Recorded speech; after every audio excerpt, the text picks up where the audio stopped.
नमस्कार दोस्तों, स्वागत है आप सभी का आपके अपने चैनल पर। तो आज की इस वीडियो में हमने जो पिछले वीडियो में जितने क्वेश्चन किए थे उससे आगे वाले क्वेश्चन करने वाले हैं, साथ में कुछ एक्स्ट्रा नॉलेज भी जानने वाले हैं। तो वीडियो में एंड तक आप बने रहें, बहुत कुछ नया सीखने को आपको मिलने वाला है। चलिए स्टार्ट करते हैं।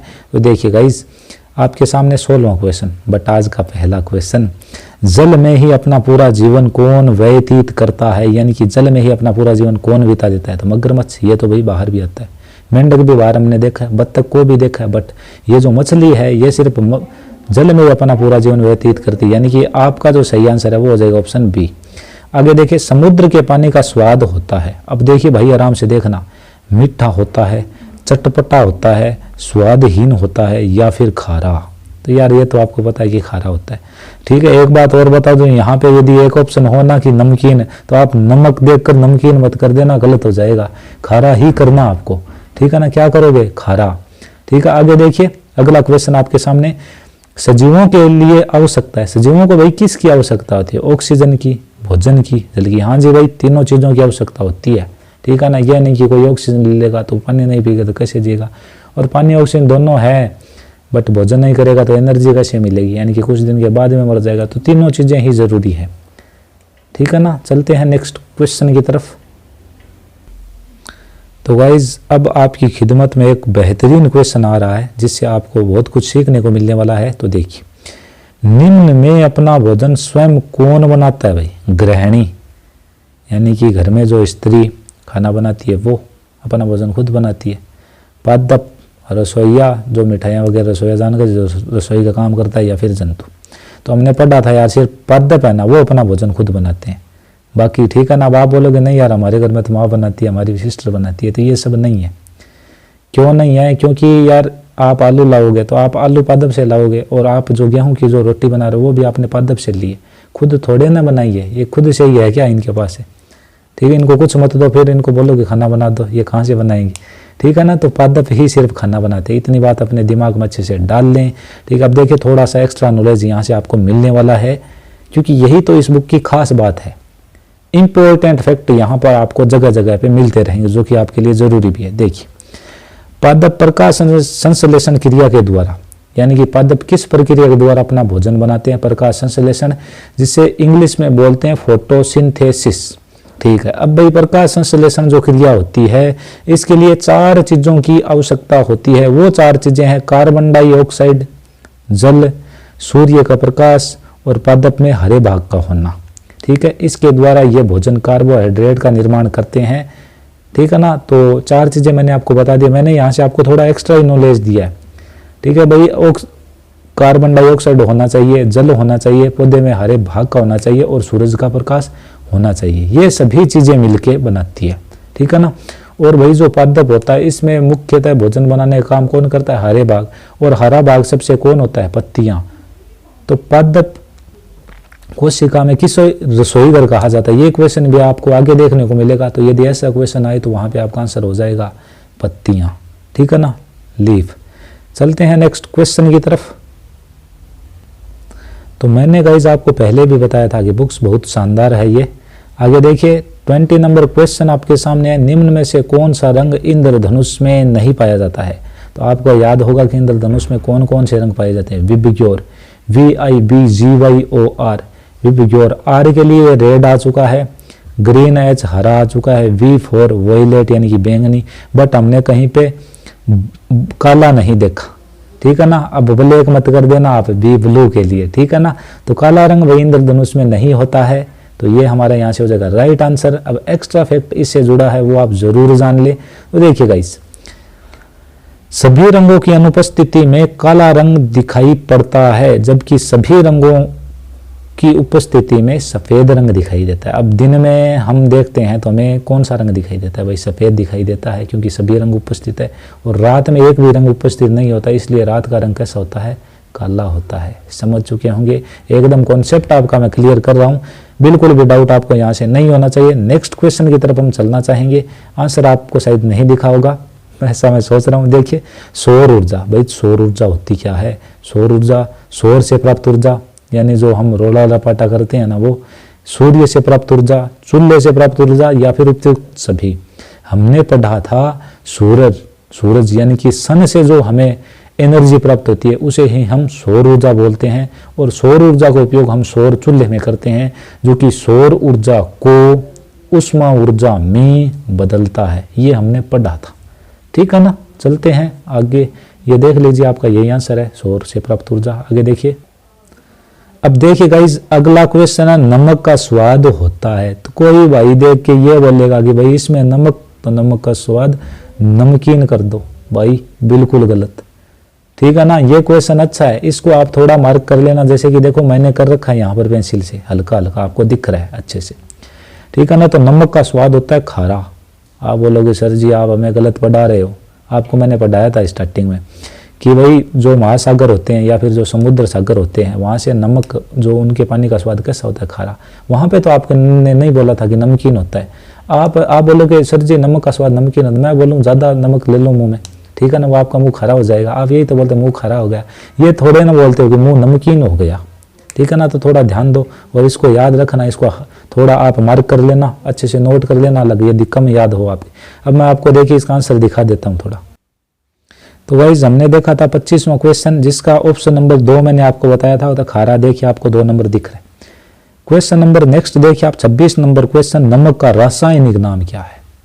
ये तो वही रेलवे में पूछा ही जाता, आपको पता है बहुत बार पूछा गया ये क्वेश्चन।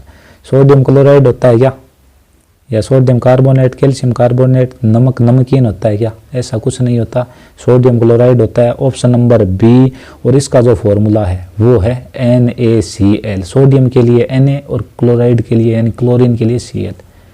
बात क्लियर। तो गाइज अब हम जानते हैं यहाँ से एक्स्ट्रा फैक्ट्स, ठीक है ना, जिनके लिए मैंने आपको इस वीडियो के लिए आपको रोका था कि यहाँ से आपको एक्स्ट्रा फैक्ट मिलने ही वाले हैं। साइंस स्पेशल क्लास है, बहुत कुछ सीखने को मिलने वाला है, एकदम आपका कॉन्सेप्ट जो है वो एकदम स्ट्रॉन्ग कर देंगे धीरे धीरे, यदि आप लगातार रहे हमारे साथ तो अब जानते हैं एक्स्ट्रा फैक्ट्स। तो गाइज अब हमारे सामने आ चुके हैं एक्स्ट्रा फैक्ट्स। क्या आप जानते हैं, तो इन चीज़ों को आप जानते हैं क्या, यदि नहीं जानते तो बने रहिए हमारे साथ। देखिए, वर्षा के जल में लवण नहीं होते हैं, केवल अम्लों की अशुद्धियाँ होती है। अब ये क्वेश्चन भाई पूछा जाता है, ऐसे पूछेगा निम्न में से कौन सा सही है कौन सा गलत है। वर्षा के जल में लवण होते हैं, अम्लों की अशुद्धियाँ होती है, ऐसे पूछेगा वो कौन सा सही है कौन सा गलत है। तो देख लीजिए क्या होता है आराम से, और आपने अब तक ये नहीं जाना हो तो इसको नोट भी कर लीजिए अलग से, स्क्रीनशॉट आप ले लेना, ठीक है ना। और आपको इसकी PDF भी चाहिए तो आप मुझे कमेंट करना, मैं आपको अलग से PDF भी दे सकता हूँ इसकी, ज़्यादा संख्या में कमेंट आएंगे तो देखेंगे। आगे देखिए, वर्षा जल का शुद्धतम रूप है, वर्षा का जल शुद्धतम रूप है, यानी कि सबसे जो शुद्ध जल होता है वो वर्षा का जल मानते हैं। pH इसकी जो होती है वो 7 से कम होती है। अब आपका जो शुद्ध जल होता है ना, शुद्धतम जल का मतलब यहाँ पर पीने वाला जल है। वैसे जो अशुद्ध जल होता है ना उसकी pH होती है 7, ठीक है। आगे देखिए, समुद्र जल की pH 7 से अधिक होती है, 7 से अधिक यानी कि खारा होता है। और आपको पता है जो चीज़ें खारी यानी कि क्षारीय होती है उनका pH 7 से ज़्यादा होता है, जो अम्लीय होती है उनका pH 7 से कम होता है। अब pH स्केल किसने, भाई pH के बारे में किसने, सोरेनसन ने बताया था। और 0 से 14 तक मार्क होते हैं pH स्केल पे। अशुद्ध जल की pH 7 होती है, अतः यह उदासीन होता है जो विद्युत का चालन नहीं करता है। ये बात आप याद रखें, अशुद्ध जल वो है न तो अम्लीय होता है न क्षारीय होता है, इसमें विद्युत का चालन नहीं होता। विद्युत का चालन होता किसके कारण है, लवणों के कारण होता है भाई, इस बात को आप ध्यान में रखें।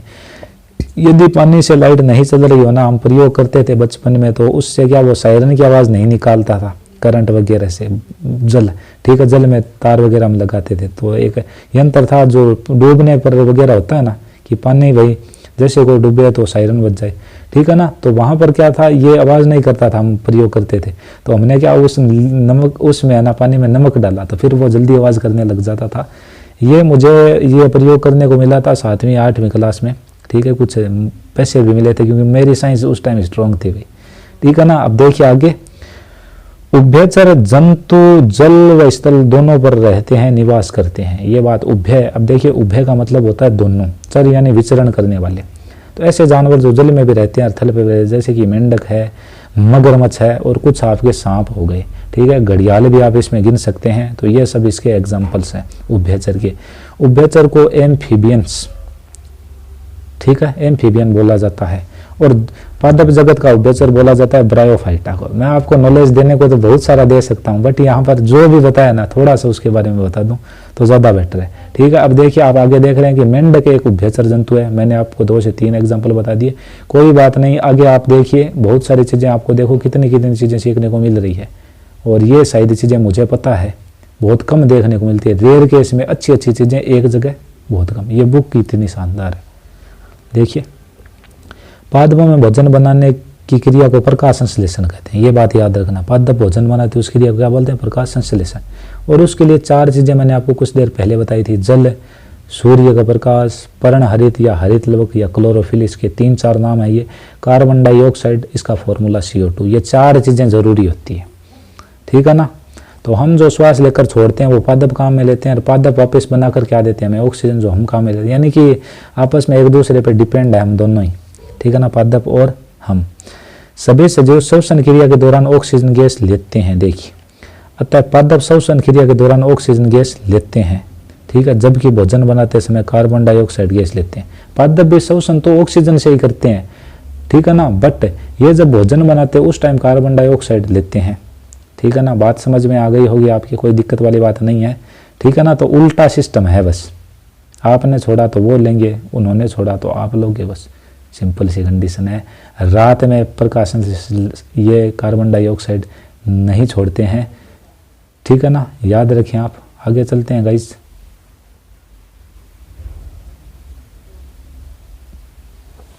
तो आगे देखिए आप, ये बोल रहा है कि प्राथमिक रंग 3 प्रकार के होते हैं। तो प्राथमिक रंगों को आप याद कर लें, RGB, रेड, ग्रीन, ब्लू। रंगीन टीवी में प्राथमिक रंगों का उपयोग होता है। सभी रंग मिलकर सफ़ेद रंग बनाते हैं, हमने पहले भी पढ़ा था। और सभी रंग जब नया हो, कोई भी रंग नया हो तो काला रंग होगा। इंद्रधनुष हमेशा सूर्य के सामने बनता है, ठीक है ना, सूर्य के सामने। सूर्य जिस दिशा में उसकी ठीक अपोजिट दिशा में बनेगा। ये इंपॉर्टेंट है भाई, जो जो मैंने यहाँ पे ये हाईलाइट कर रखा है ना पीले मार्क से, येलो कलर से, ये तो अच्छी चीज़ें हैं। इनको तो मैं भी जब पढ़ता हूँ तो ध्यान से पढ़ के जाता हूँ, क्योंकि ये हमारे एग्जाम में आती है। कॉन्सेप्ट आपका हमने बनाया, ठीक है, इसके साथ ये भी आपको देखने को मिल रहा है। देखिए गाइस, इंद्रधनुष प्रकाश के परावर्तन, अपवर्तन, पूर्ण आंतरिक परावर्तन यानी कि टोटल इंटरनल रिफ्लेक्शन TIR घटनाओं पर निर्भर करता है। यानी कि इसमें 3 घटनाएं होती है, परावर्तन, अपवर्तन, पूर्ण आंतरिक परावर्तन।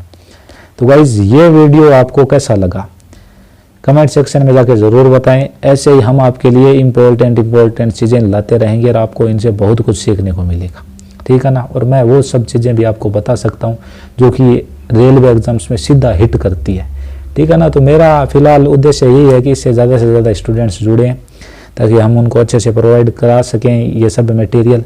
और एक बात मैं आपको बता दूं, मैं खुद रेलवे स्टूडेंट हूं, ठीक है। मैं खुद ग्रुप D और NTPC की प्रिपरेशन कर रहा हूं और मुझे पता है कि कहाँ से क्या कुछ आता है।